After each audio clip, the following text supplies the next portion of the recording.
today's video, I will be discussing lower requirement employer sponsor visa, the 407 training visa to you. Hi, welcome to Newstars Immigration International channel. Newstars has over 15 years experience in the immigration industry. Newstars is made up of a team of more than 20 migration agents and immigration lawyers who all share the same passion and knowledge for helping people like you to migrate to Australia. The best way for you to keep up with all the news is to subscribe to our channel. I'm Jack, who is a registered migration agent and also a lawyer admitted in the Supreme Court of New South Wales. The training subclass 407 visa is a short stay visa for people to undergo occupational training or professional development in Australia. The training visa allows people to undertake occupational training in Australia to meet 1. Occupational registration or licensing requirements, 2.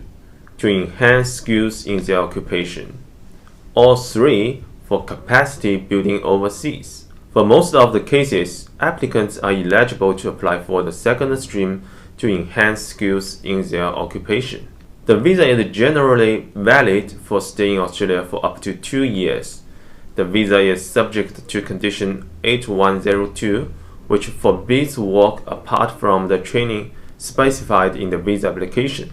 You must also maintain your health insurance whilst in Australia.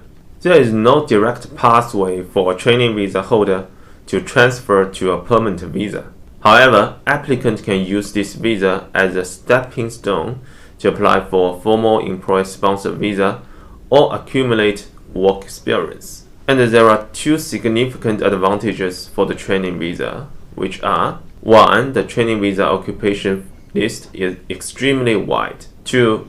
There are no caveats on occupations. For instance, a formal 482 employer-sponsored visa for the occupation as an accountant, the caveats are the business turnover must be above 1 million Australian dollars and the business has at least 5 employees. For chef, the caveats exclude positions in mass food manufacturing and limited service restaurant. These limitations do not apply for the 407 training visa. So an applicant may apply for the 407 training visa at first, by which the applicant can remain in Australia and continue to work in the nominated occupation. Meanwhile, the applicant can seek for businesses which satisfy the 482 employer-sponsored visa's caveats. The application must be lodged online. You can either be in Australia or overseas when lodging the application. Family members, like spouses and children, can be included in the application. Alright, some common eligibility for the training visa. 1. Your sponsor must have nominated you to participate in a program of occupational training. 2. You must be 18 years old at the time of decision. 3. You have functional English unless you are exempted. Please refer to the screenshot for the exempted people.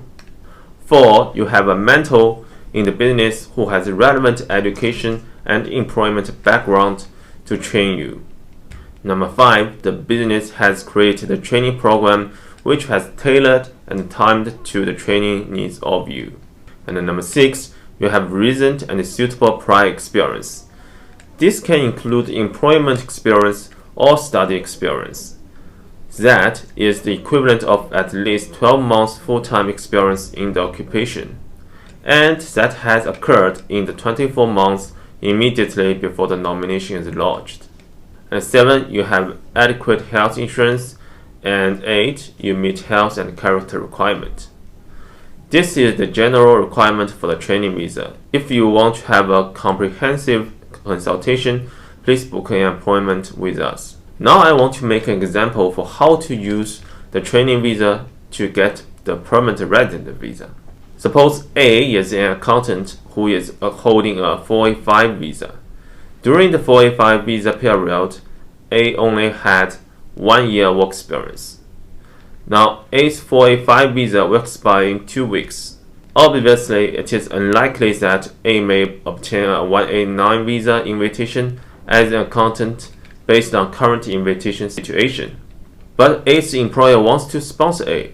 However, for a 482 sponsor visa, A does not have at least 2 years relevant work experience. What A is gonna do? A can use his 1 year experience as an accountant to apply for the training visa at first. After the visa is granted, A continues to accumulate his work experience until the time he is eligible to apply for the 482 visa by achieving 2 years relevant work experience. If the 482 visa is granted and after working for the employer for another 3 years, A can apply for the 116 permanent visa ultimately.